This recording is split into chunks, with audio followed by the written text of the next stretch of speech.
Okay. So I was thinking about the decapitation of the Western mind. And I was thinking is about the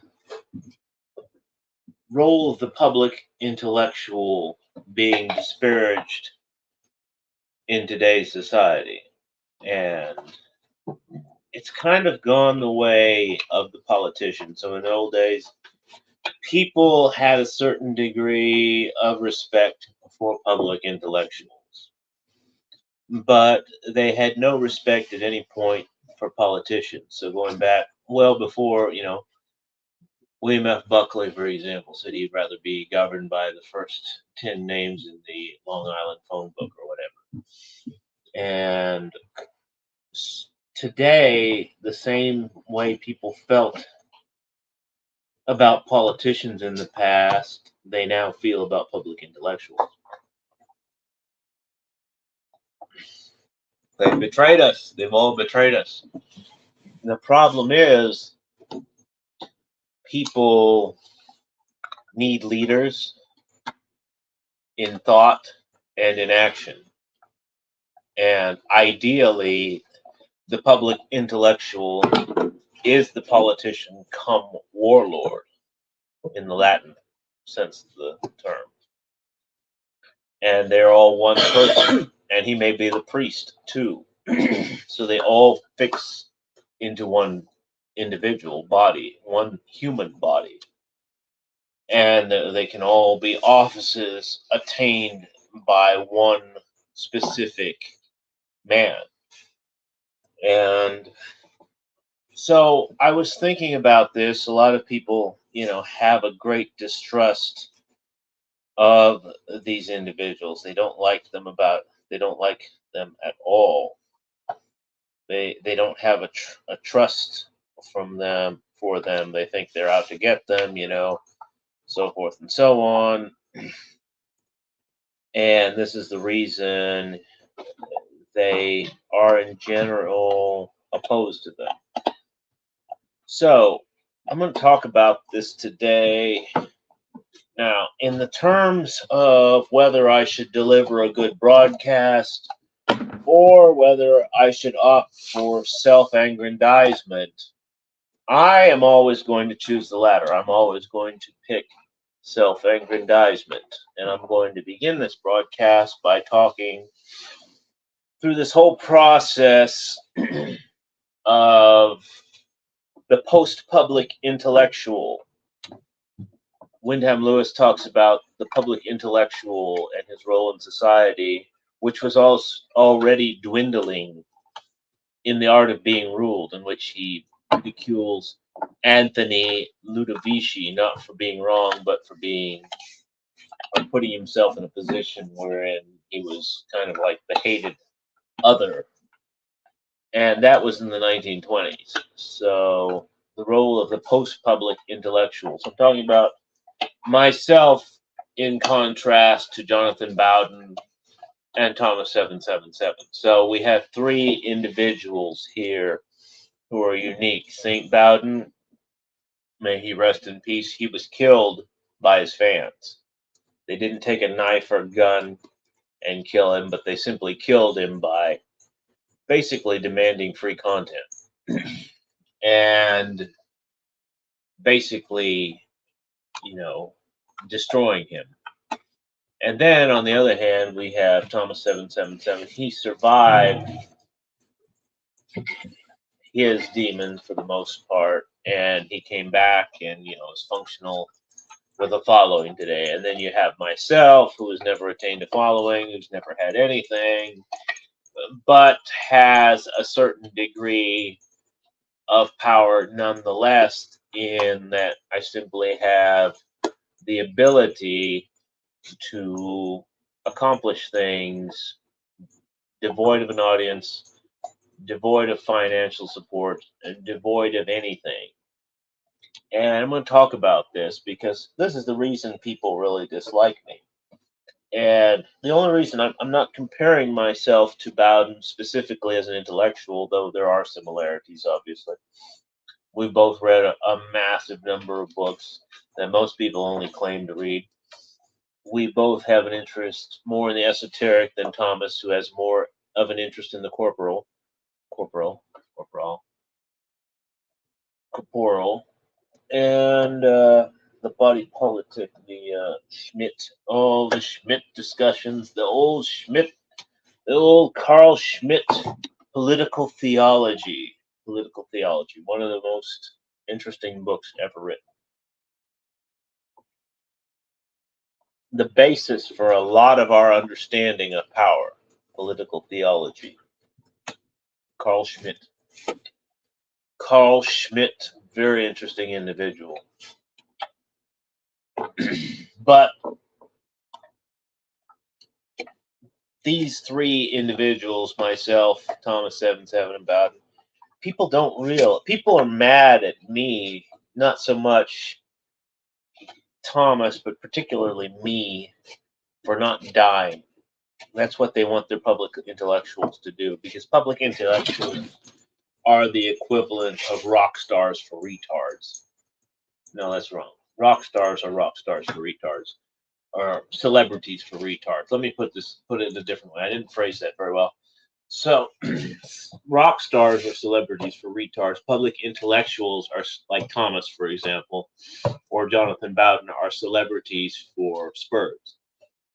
That's a better way of putting it. So, in any case, this is what develops: is that they want their people to die. Basically, they wanted Bowden to die, and so they killed him. Richard Spencer killed him. He strung him along with promises. He didn't get adequate health care. He didn't get adequate support, and he died. That was the long and short of it.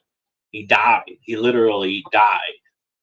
And that's the way people want their public intellectuals to end up. And so there's been a lot of people thought I was going to die in a meth-induced frenzy by now, And unfortunately, I have to give, this is where I play the anti-scene song, got this far without you, gotten this far without you, and so there's nothing you can do.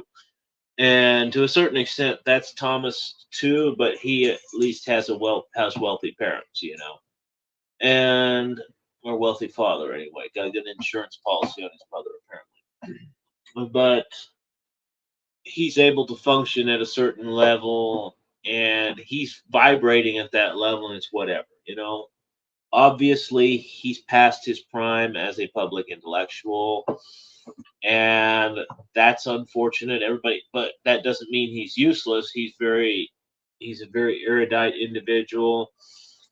He reads prodigiously, and in a time where almost nobody reads anymore, and he understands a lot of the problems that Western civilization faces. So there are primary differences. I was listening to one of Bowden's speeches the other day, and I remember when Bowden came on the scene, and it was so amazing because I'd never heard of him, and I'm pretty well versed at the time in underground politics in Great Britain. That's why I knew what Antifa were before anybody else knew what Antifa was. So it's very interesting that this time emerged in which an individual like Bowden stepped forth and spoke with a loud voice and spoke very emphatically when nobody wanted to speak emphatically. It's a great risk you take when you speak emphatically and when you speak with a loud voice in Western society. Everyone in Western society is afraid to speak emphatically with a loud voice because we all know what happens to people who speak emphatically with a loud voice. We all know the the inevitable horrible demise forecasted by every movie made in the 20th century of people featuring protagonists or characters who spoke emphatically with a loud voice. Hitler was known for speaking emphatically with a loud voice. So people ever since try to avoid speaking emphatically with a loud voice. And that's the bottom line. We could beat around the bush all we want. but that's the bottom line, And it was kind of it wasn't, people would say, a self-fulfilling prophecy, if you will, with Bowden. It was not a self-fulfilling prophecy with Bowden. Bowden's audience killed him because they believed that was the end result.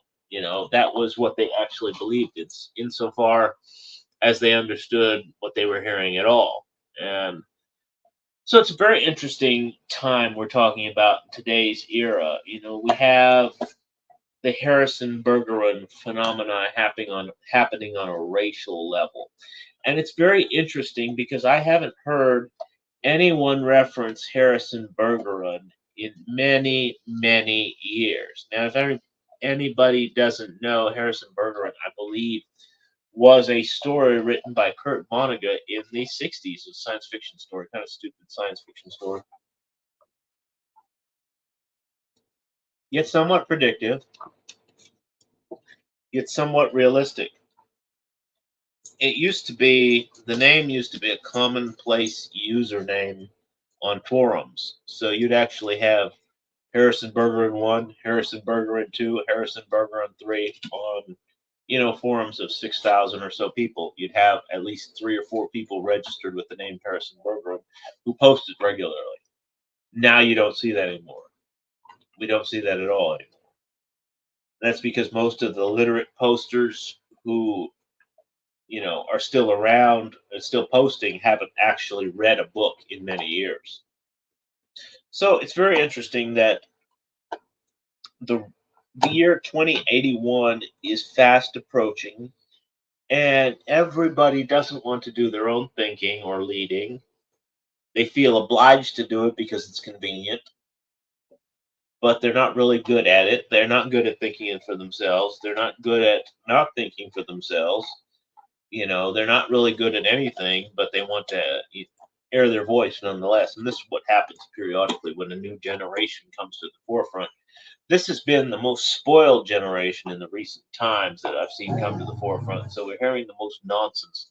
I remember what it was like in 2008, 2012. That generation was egregious, to put it in a nutshell. I've always been a political opportunist, and it's gotten me nowhere in life, to be honest. But my political opportunism was, fairly, be frank, out of touch with the American mind, because it took me over a decade to realize that people were not thinking politically in their own interests. And people were actively not thinking politically in their own interests. Like, if I do this, my life must improve. It's not a question of me voting for another retard to tell me lies and hoodwink me again. I need to take concerted action to make sure that the next 4 years of my life is progressively better, one after the other. Each year must progressively be better due to legislation and specific policies and specific governance instituted by the individuals whom I supported on every level of government. This did not happen. This has never happened in my lifetime. And this is the whole issue that I'm talking about, that it took me a while to address, a while to come to terms with. Because, the big thing was in 2008, dude, weed.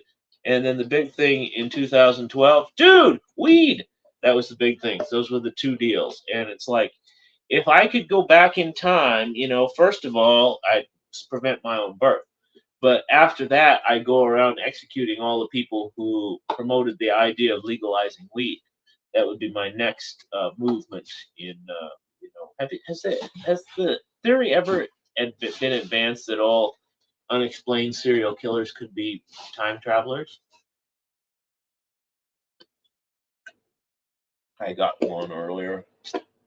He was telling me he'd had a twin. He was going to do violence to it. I can't imagine two of me being broke. I said, well, maybe you do have a twin you don't know about.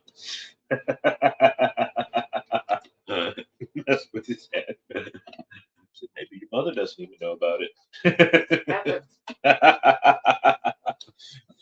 He got really serious and just anyway.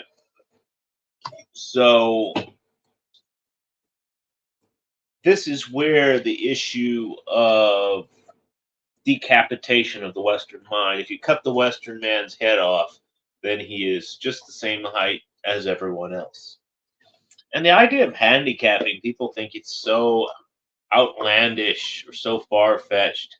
It's not in the least far fetched. They've done it with horses for a long time now. I think Man o' War won various races carrying like an extra 100 pounds sometimes, an extra 50 pounds, whatever. Besides his jockey, they put weights on his saddle to make him run slower, to make it harder for him to win races. They literally did this with great racehorses like Man o' War. And I think white people have essentially handicapped themselves to be the same as everyone else. And this causes a lot of chaos and confusion in the short term. However, in the long term, the powers that be are convinced that it will be better for the world and usher in a new era of peace and tranquility and goodwill towards all men. So, is this going to happen? It's hard to say. You know, people think niceness is everything in life. Be nice, be kind, be nice, be kind. It never works though. It just doesn't work. The natural order of things is upset because the natural order of the world is not based on kindness and niceness. There's actually a good analogy to this in the movie version of Firefly, which I hate to quote, but anyway, they go to the planet where they've made everybody nice and perfect and everybody just dies out. Because without conflict of some time, you can't have improvement. And speaking of somebody else who struck dead, without conflict, you can't have improvement. And consequently, this is why without the necessity for conflict comes from originally from mental debate, from intellectual debate, and then that may lead to physical debate, but almost never does it happen the opposite way. Almost never does physical combat lead to intellectual debate. So, speaking for myself, which I must do, obviously, I was never liked in these circles. I interjected humor into the situation many years ago to ease the tension, to let everyone know where I stood on issues. And all I got in exchange were accusations of effeteness. And so, you play along with these ideas or these accusations for a while and you show everybody you're a good sport and everything is great. You don't want to make things difficult for people, and you don't want to show them that you're so far above them in in the case of debate and discussion, but it eventually emerges anyway. And so like Jonathan Bowden, we go to Bowden, he was always superior to Nick Griffin in every way. How could Nick Griffin feel anything but jealous and inferior to Jonathan Bowden? He couldn't speak as well as he could. He couldn't organize as well as he could. He couldn't do anything as well as Jonathan Bowden. And so consequently, he had to devote more of his efforts to destroying Bowden, which inevitably destroyed his own party and his own future, than he did to, getting ahead, getting everybody ahead, because he realized the natural order was upset, that he was, below below the food chain on Bowden. And this has happened a lot with me, again, because, people who I've allowed to be higher on the food chain than myself have felt diminished and inferior to me, and consequently thrown tantrums and done other things to, basically inhibit me, simply because they felt an innate inferiority to me that I tried to avoid foisting upon them. So, in other words, I tried, intentionally made efforts to avoid making them feel inferior, but they couldn't help it because I was so far superior to them that it showed in every aspect of my existence on this earth.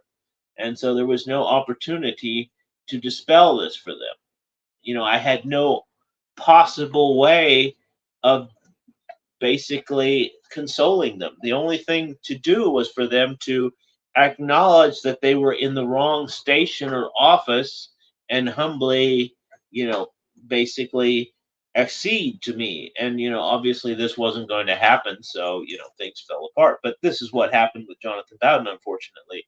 And a lot of the people besides Nick Griffin, that eventually he had to leave the BNP. And this was all due to the fact that he was in the wrong place in the food chain, in the hierarchy, and he was trying to make a go of it there without upsetting the apple cart, so to speak, or upsetting the hierarchy, and it didn't work. So, today I am the 300-pound Kevlar clad gorilla in your living room, and here I shall stay. And there's nothing you can do about it except knuckle under, fall in line, and do as you're told, which Tio has learned to do all the time. There's no more arguing with me about whether he's going to hell. That's a done deal. We've got new people arguing about whether they're going to hell, but Tio is never going to argue with me about going to hell anymore because I have all these gay porn and stuff. I will just publish the gay porn.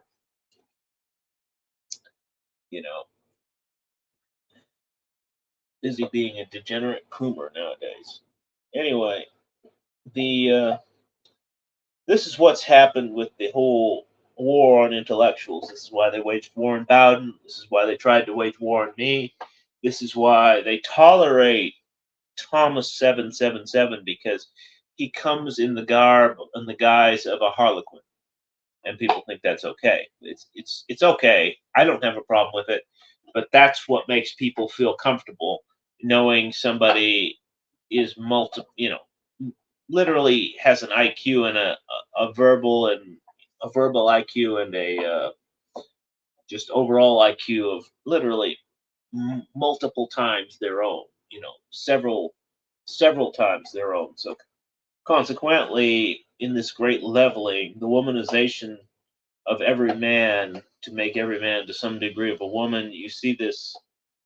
They're unable to appreciate a sense of hierarchy and how it works with all men, in prisons or any natural environment. And they're unable to appreciate the idea that men must be in conflict with one another. They must have enemies and adversaries and fight with even their friends, argue, have conflict. You see this with Macrobius, for example, who was a massive, massive fraud. He's prated about the logos and reason and all this and logic and all that jive. And he's terrified of getting into a discussion or a debate about anything with somebody who is his intellectual superior. He used to hold himself above argumentation on the old original dissent embalming society on the grounds that he was simply so much smarter than everyone else. He was so much more better educated. He was a nuclear physicist who also spoke or read Latin and Greek. So he was a super smart guy, back in the day. And then he got exposed as an overeducated midwit, and it was over. And now, when he's assailed in intellectual fashion, his retorts are basically those of a nebbish Jew. He's basically always trying to avoid the repercussions that he's brought about himself. And this is commonplace. This is an example. I'm using Macrobius, but most guys are like him. They want to avoid conflict at all costs, be it verbal conflict or physical conflict. This is what I'm talking about in the last broadcast on self-defense. The idea of self-defense is ridiculous. The first time I came across this guy, and I always bring up this expression, self-defense happens right before you die. That's when you're either attacking the guy and getting the better of him, or the guy is attacking you and you're defending yourself frantically with no hope of an offensive reaction, because offensive reactions almost never happen. The tide rarely turns in street fights or one-to-one altercations. People are rarely able to turn the tide against an onslaught in man-on-man street violence or any kind of physical altercations of that nature. So consequently, what I'm getting at here is that self-defense does not exist. And the idea of self-defense, the practitioners of self-defense All aspects of self-defense do not exist. You're either attacking or assaulting another individual, or you're being attacked or assaulted by another individual. Very rarely are you going to be able to mount a counteroffensive or a counterattack of any kind in such situations. So, this is the problem again with Western society, being unable to get off a counteroffensive, much less defend itself overall on its borders again, or even its ideological territory against the powers that be, or the public paid public intellectuals, the mercenaries, so to speak. And the immense disdain, wrist,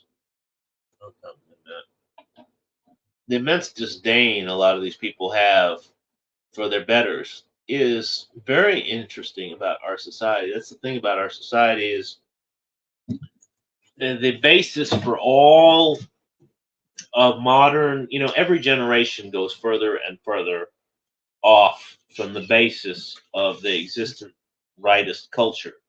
So what was considered right 10 years ago, 20 years ago, Lou Rockwell wrote a column in 1999 where he said, Bill Clinton's going to be a right-wing president someday, even though he's viewed as being on the left. And today, Bill Clinton is basically, you can't really say Bill had any aspects of a liberal from today's society. He was quite conservative by today's, perspective. And a cameo. Oh, come on, Chloe. Well, she's gonna make up her mind. And so, the same way in today's society that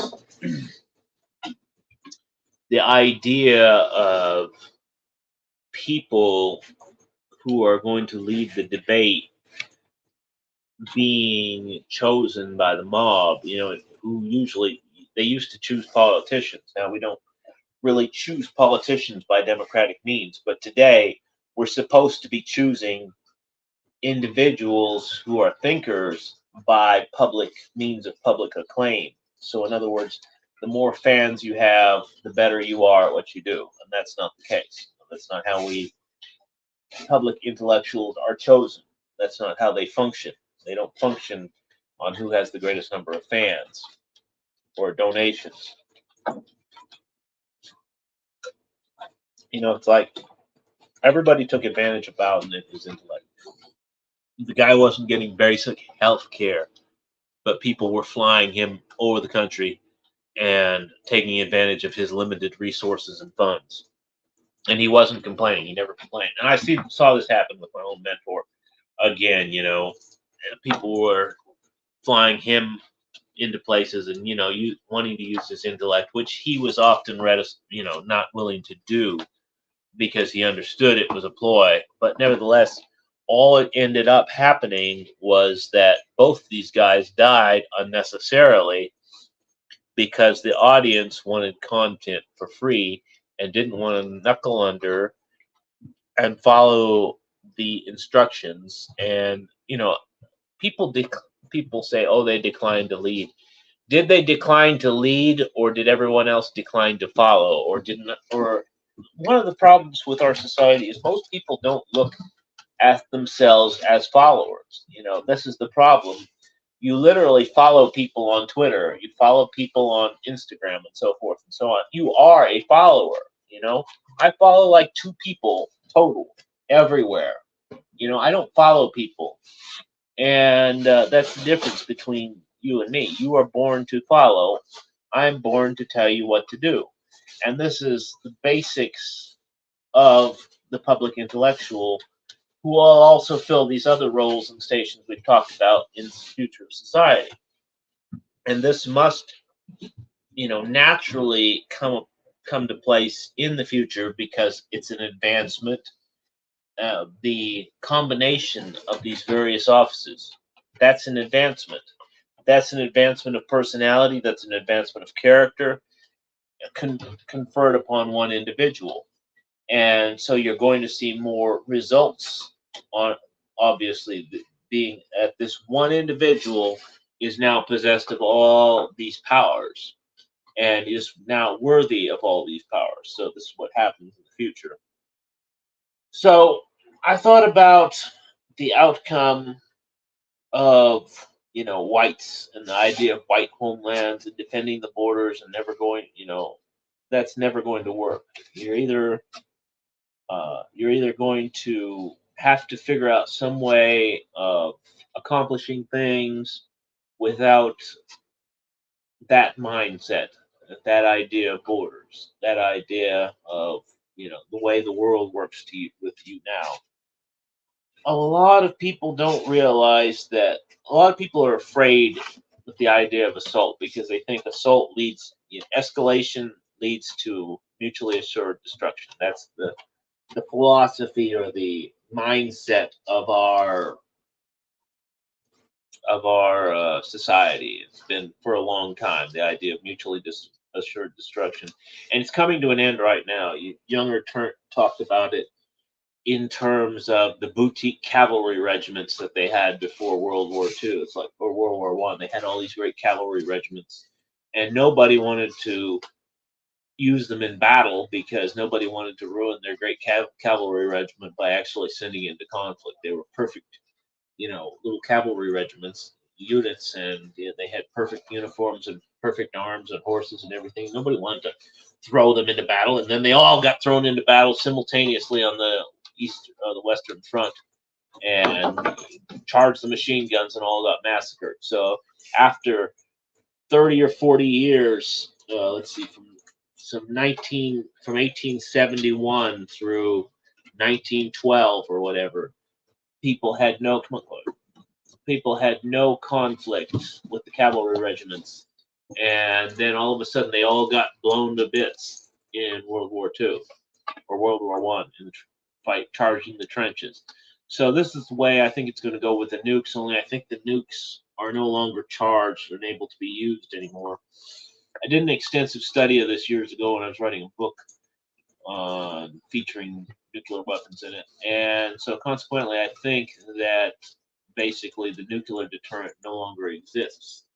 And once you understand that, you understand that there's a two-pronged strategy going on. The idea that suddenly we need firepower again, and that's a cowardly thought, fundamentally. If you ask this idea of the mad baby races, that we have to have so many babies for soldiers and workers. And I don't think that is necessarily going to be the future. Biopower is not the future of mankind, to say the least. And that's just one theory. The other theory is we need to keep killing people off at a rapid pace to lower the population of the world as quickly as we can.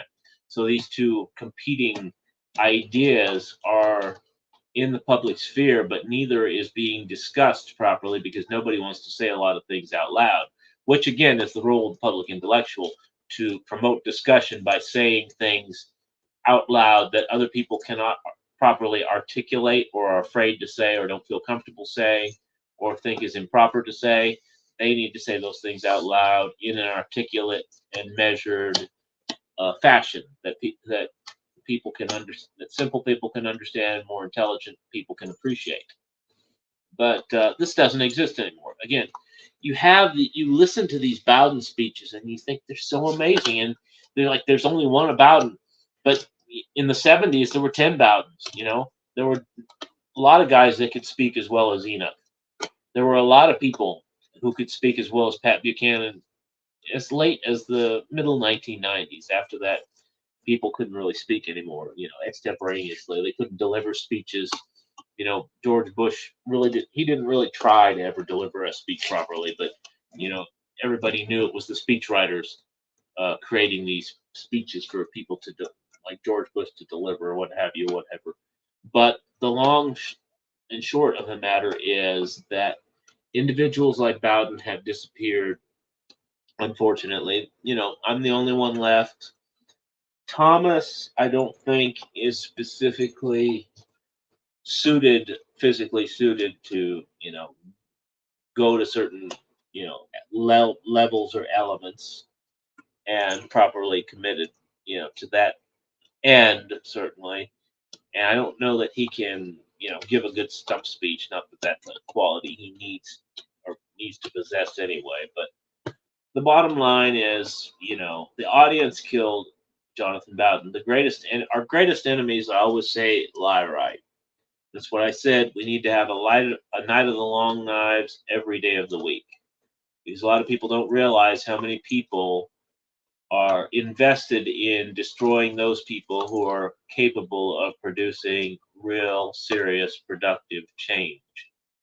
And so this is the problem in today's society. And God, Jonathan Bowden, God rest his soul, I highly recommend that you go out and read or watch his speeches and listen to his broadcasts and read his books and understand the man for what he was, what his work is.